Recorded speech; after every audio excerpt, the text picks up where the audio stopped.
তৌফিক দান করে দেন।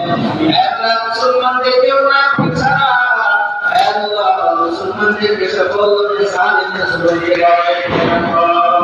সারা বিশ্বের মুসলমানদের বেলা আল্লাহ সকল মুনাফিক মিসকিন সৌজন্য জায়গার মধ্যে যারা যে জায়গার মধ্যে আল্লাহ মুসলমান আছে মুসলমানরা আল্লাহ সকল জায়গার মধ্যে মুসলমানদেরকে আপনি সাহায্য করেন।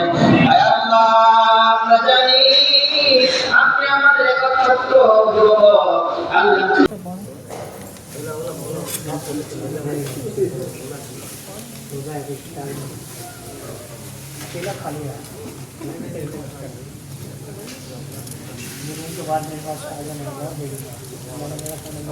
तो इसको बोलो खजूर इधर लो प्रथम देता है देखे ना